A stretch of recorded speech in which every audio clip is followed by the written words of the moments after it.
Ven, alumnitos chiquitos, chiquitas. Nayaja kuin abhamao. Kuna bechater nayan abuelo nakaja, naira abuelo nayan ha. Kuin tawaito nayaro. Naira tiempo nagaja, hani escuela otkanat. Akan ha patrona naga otkan. Patrona nagaja monanya paro hauqana hani historia kana sa historia nagaro ha ampar kharqam sa saphan. Khaqar qadi nagaro historia saraphan. Lorxna de munqsna de. Hani munqsna de hiwasak despierto stan hainove. Que ya tiene nextan hay educación nextan hainove. Hani vini ukam lorxna de abuelo nagas kam supxna de. La ley de educación que se ha aprobado en este país es un ejemplo para América Latina. En el año de 1930, un mestizo y un indígena fueron capaces de enfrentarse a las dificultades de su tiempo para levantar su idioma. Porque esa escuela que se construyó con la labor de los profesores y profesoras de esa época simboliza lo que tiene que ver en América con la soberanía, con la autonomía, con la dignidad y con la defensa de la multiculturalidad. Un aplauso para ustedes y muchas gracias por recibirnos.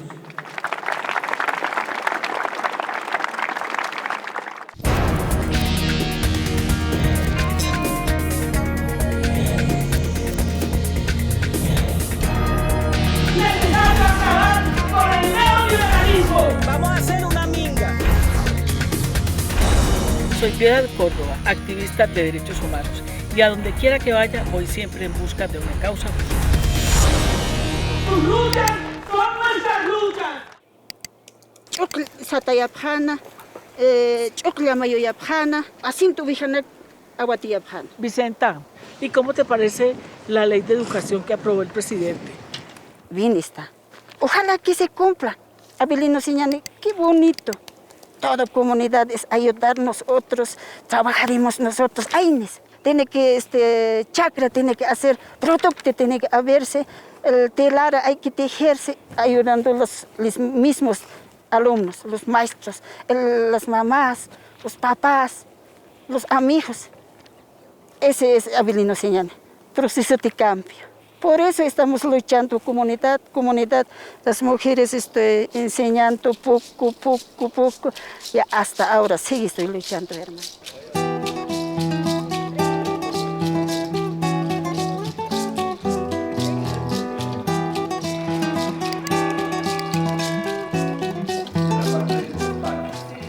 Bueno, ministro Roberto, muchas gracias por recibirnos, sobre todo para trabajar un tema que es tan supremamente importante, que es el tema de la educación. Bueno, Piedad, un gran saludo a usted, a todo el equipo, y un abrazo a todos los hermanos y hermanas latinoamericanas. El tema más fuerte ha sido innegablemente el de lograr consensos en el tema de la ley educativa 70, Abelino Siñani y Lizardo Pérez, para los hermanos latinoamericanos. Abelino Siñani fue un comunario que también se vinculó al ámbito de la educación en Huarizata, en donde se funda la Escuela Indigenal Boliviana en la década de los 30, ya por 1931. Y Elizardo Pérez era un maestro urbano profesionalizado en una normal que une sus esfuerzos con Abelino Siñani, siendo él comunario, y fundan la Escuela Indigenal, la primera Escuela Indigenal de Bolivia, y que a partir de ello lanzan un ideario fundamental de lo que era la nueva concepción de la educación, sintetizada en lo que ellos llamaron una educación sociocomunitaria productiva, que es lo que ahora sintetiza la ley Abelino Siñani y Lizardo Pérez.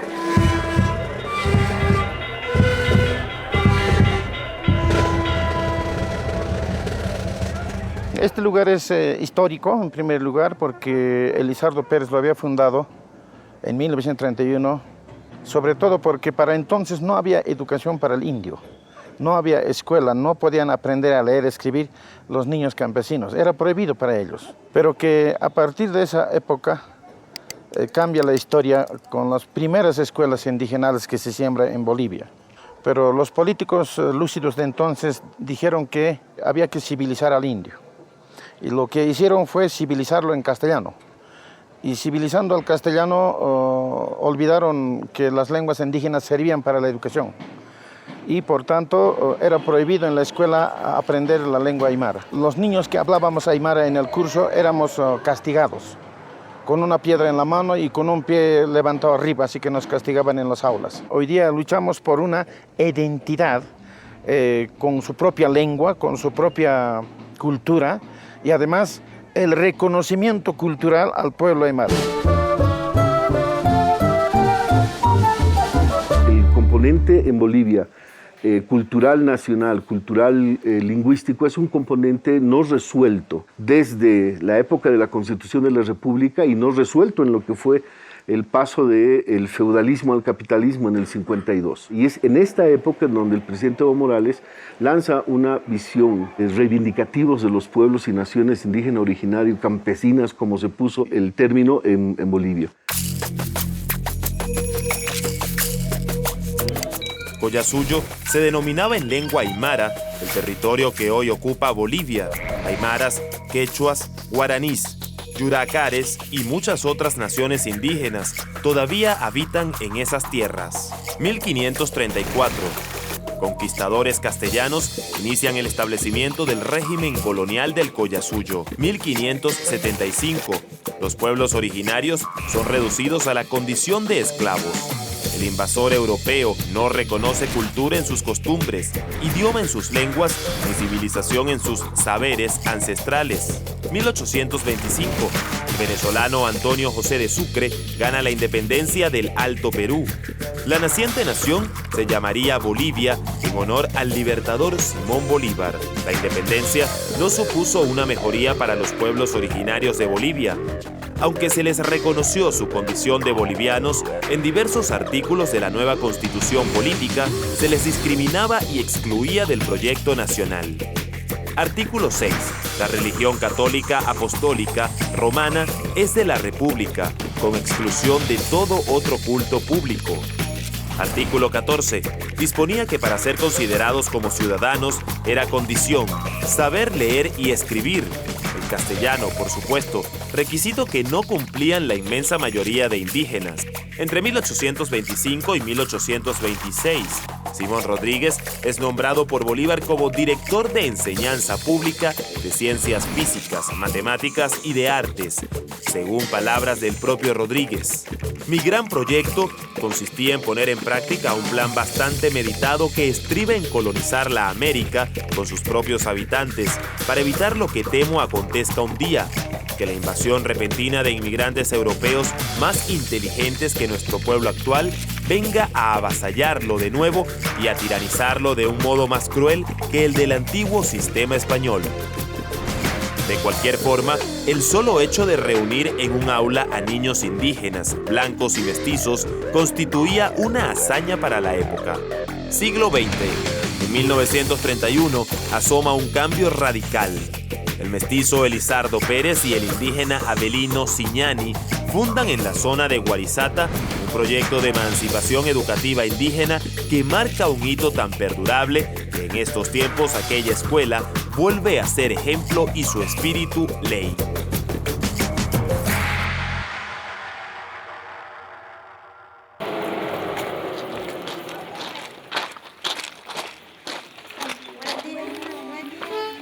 ¿Cuántos deditos tiene, ve? 5. ¿No ve? Dedos tiene 5. Y subimos y doblamos de ladito. Ahí. Por los pies, ¿no ve? A mí me ha gustado de ser maestra y estoy por rescatar con mis niños y niñas los valores, costumbres ancestrales de nuestros abuelos antepasados. Bueno, es importante aprender la lengua aymara para poder ubicarme con los niños. Por decir, nosotros somos profesores y yo podría decir una de mis metas es trabajar en una unidad educativa que no sea en la ciudad, que no sea en un pueblo, sino que sea en el campo.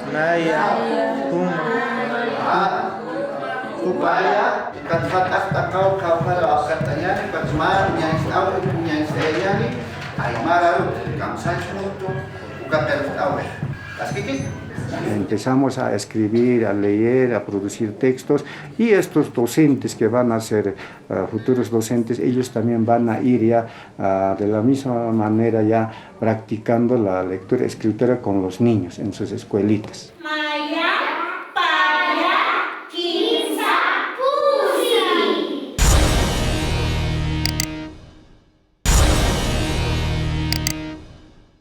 ¿Cómo ha sido todo ese proceso de antes de lo que es el Estado plurinacional y ahora la educación en un Estado plurinacional? La Asamblea Constituyente centró el debate en el tema nacional, en el tema de las nacionalidades y a partir de ello en el tema de la diversidad. El caso más concreto es el tema de la currícula, que es lo que estamos construyendo ahora para el respeto a una currícula boliviana que sea unificadora y respetuosa del Estado unitario y de nuestra patria, pero al mismo tiempo una currícula que recupere el componente propio de cada pueblo y nación y que le permita proyectarse con orgullo a lo que siente que es suyo.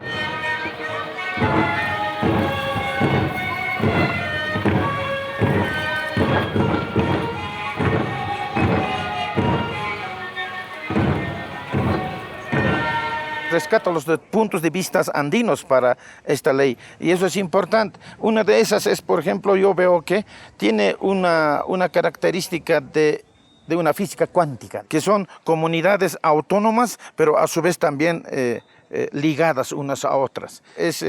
La organización social no es vertical, es horizontal. La huipala es la mejor muestra de lo que están pensando y de lo que están pensando los aymaras también.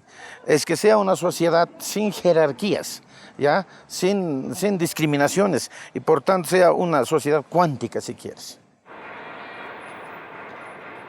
Uno de los artículos que tiene la ley que plantea precisamente en el afán de la descolonización, de crear pensamiento crítico, pensamiento propio, desde precisamente ese conjunto de naciones, y es cuando habla de que en las comunidades y pueblos originarios, donde la mayoría hable la lengua originaria, la primera lengua será esa y la segunda lengua será la castellana.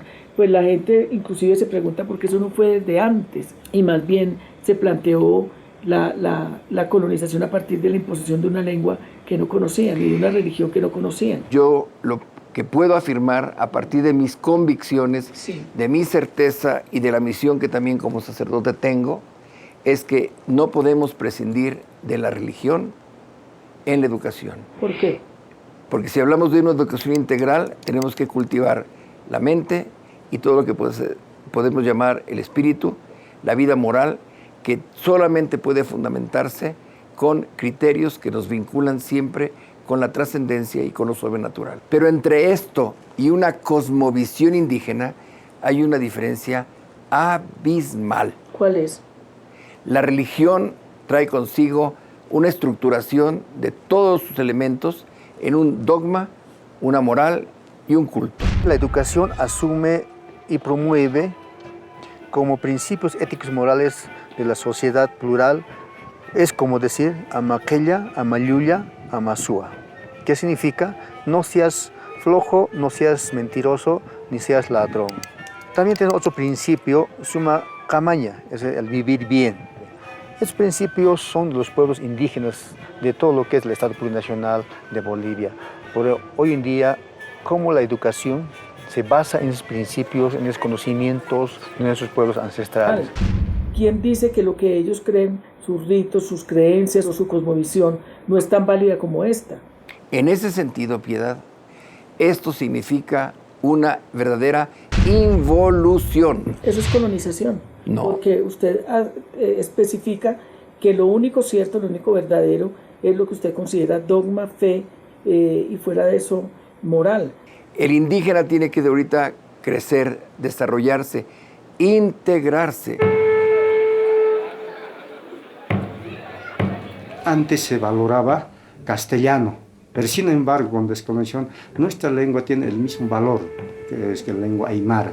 También nuestra vestimenta, nuestras danzas, nuestras costumbres, nuestra comida, toda nuestra forma de vida. Entonces ya recuperamos, pero sin tampoco desvalorizar las otras culturas, respetando tal conforme, pero dando el mismo valor. No hay aquí culturas mejores o culturas superiores. Escuela Ayllu de Warisata.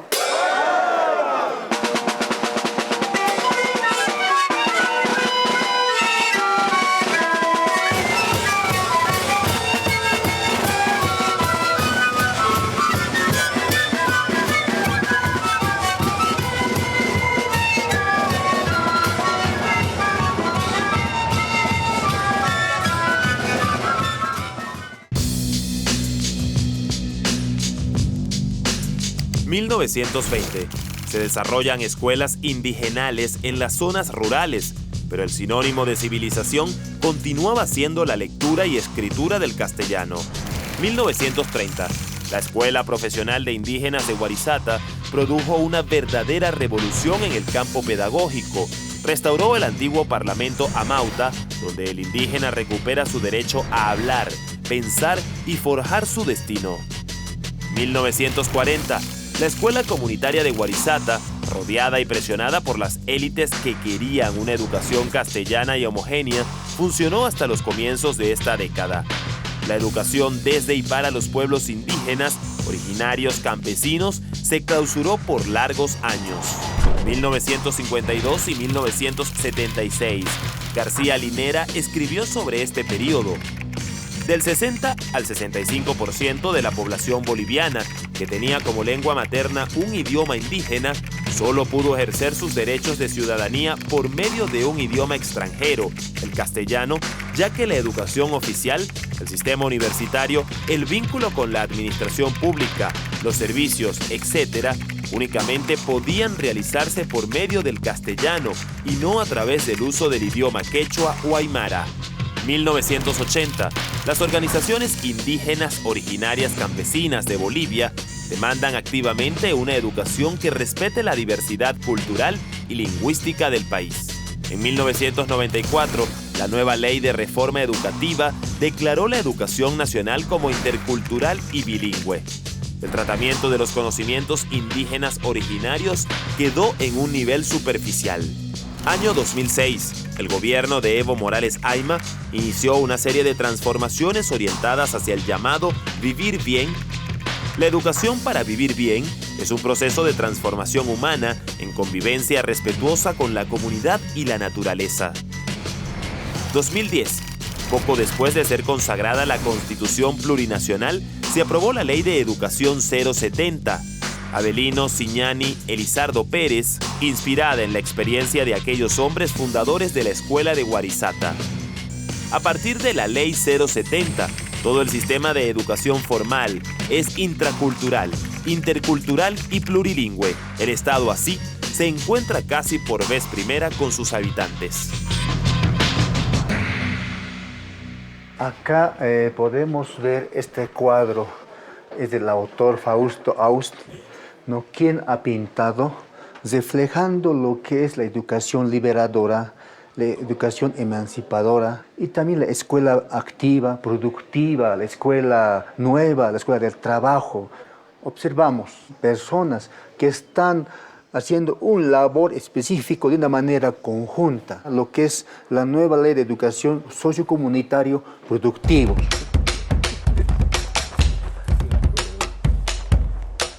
Una pila.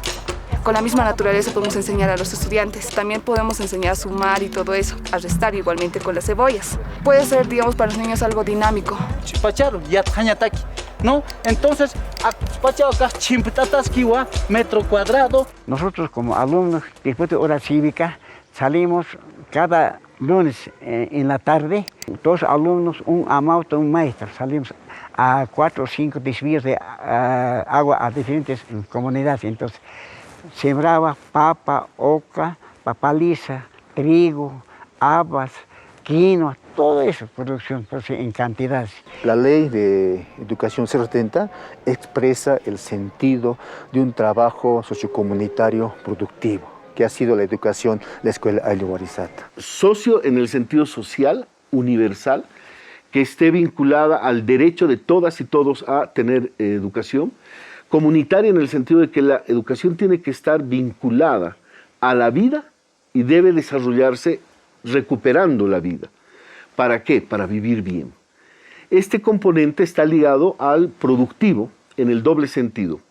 el que se incorpore el componente de producir conocimiento a través de la investigación, que esa es una esencia misma de lo que es la educación, y el segundo componente, el de producir materialmente. Por eso es que este conjunto de elementos de lo sociocomunitario productivo es uno de los elementos fundamentales en la nueva concepción ideológica de la educación. Estamos haciendo diferentes actividades y todo el proceso por el que pasa, ¿cómo se podría decir? El chuño. Más que todo esto podemos aplicar la práctica que estamos haciendo ahora con la matemática, por ejemplo, con los porcentajes, la estadística, la suma de peso, cantidad, volumen. Entonces podemos aplicar lo que nosotros tenemos realmente en nuestro contexto, enseñar con eso a nuestros estudiantes. Hemos desarrollado mucho, ha habido muchos aportes, especialmente de lo que son los consejos educativos de los pueblos indígena, originario, campesinos, que han sido los que han ido sintetizando su lucha y la han planteado en una propuesta curricular. La primera currícula es la currícula base, así le hemos llamado. Es la currícula unitaria del Estado plurinacional y se enseña física, química, geografía, historia del Estado, etc., todos los componentes con la misma calidad y en las mismas condiciones para todos los estudiantes. Estos gráficos, ¿qué son? A ver, ¿qué se llama? La segunda currícula es la currícula regionalizada, así la han reivindicado los pueblos indígenas originarios, que es la currícula que está articulada a cultura y lengua de cada uno de los pueblos. Reivindican el uso de su lengua y de su cultura dentro del contexto de la formación de sus niños, de sus hijos.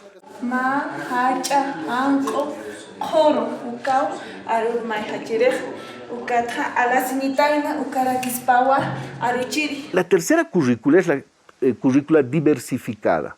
Es la currícula que permite al padre, a la madre, a la comunidad educativa incorporar los componentes muy particulares y de deseo propio de cada uno de ellos dentro del contexto de la formación de sus niños.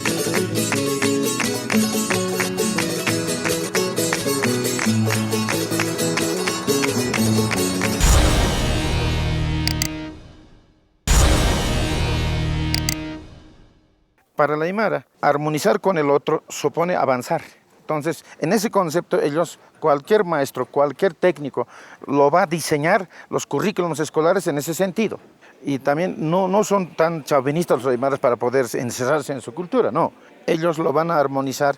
¿Qué necesitamos de los conceptos occidentales? ¿Qué nos están planteando en los hechos?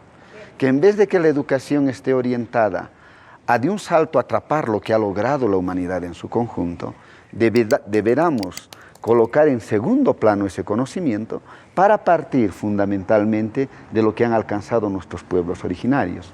Nosotros creemos que eso es un retroceso. Y no sería al contrario, más bien a partir de ese conocimiento universal de los avances de la humanidad en concreto, también aportar los saberes y conocimientos ancestrales, originarios, que también son saberes y también son conocimientos. Nosotros justamente criticamos eso. Nosotros rescatamos nuestros conocimientos y muchos de estos conocimientos indígenas aymaras están siendo valorados en el mundo. Un ejemplo, ecología. Nosotros llamamos Pachamama a eso. Y la Pachamama es lo más grandioso que tenemos. Y para nosotros es un ser viviente, madre e inteligente. Y por tanto nosotros lo que tenemos que hacer es respetarla, cuidarla. ¿Por qué nuestros pueblos originarios creen pues que la Pachamama tiene espíritu?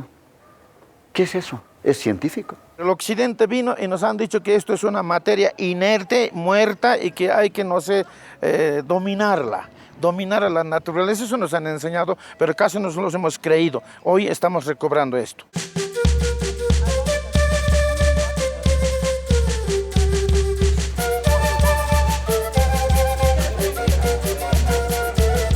En la elaboración de la ley queda plasmado dos verbos rectores o varios que son muy importantes, entre ellos descolonizar, despatriarcalizar. El componente de la descolonización es romper con todas las formas de exclusión, de jerarquización, de reproducción de las formas dominantes en la escuela. Romper con la escuela vertical en su estructura tanto educativa, el maestro es el que domina, el que controla, el que impone, el alumno es el que escucha, todas estas concepciones romperlas y convertirlas en formas comunitarias, democráticas y participativas. La despatriarcalización, el de romper con el famoso componente de los roles dentro de la sociedad, el rol femenino, el rol masculino, el rol del proveedor, el futuro padre de familia, el de la madre destinada a la tarea doméstica, etc.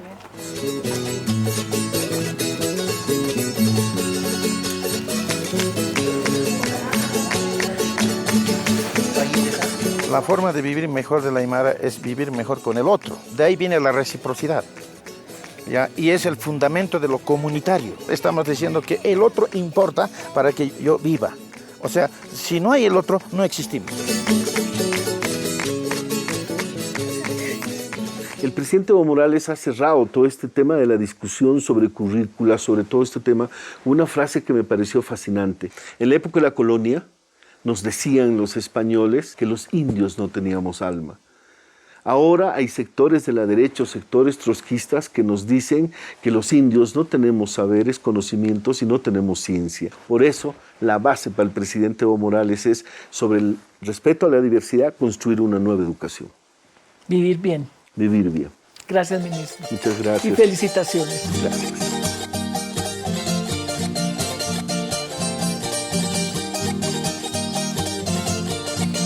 Mani patat, yanap tasip patat. Hani janap tasip kata. Mainit kam no be. Mahach akal akhanut khane khunto akal nuksunan ka.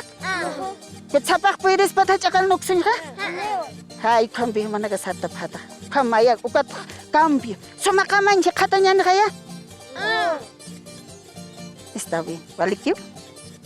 Ukam managa saranta pata. Sauter perka pa imiya warsa pampat onya tatiri lupin lupita tayan taygata sauter perka pa imiyata iyo kulyaka humata tokar takin larusiri kaputa masay sauta masay takin mungkanyawa Pachamama sumah mama kokoy niki kakoy ko Pachamama sumah mama kokoy niki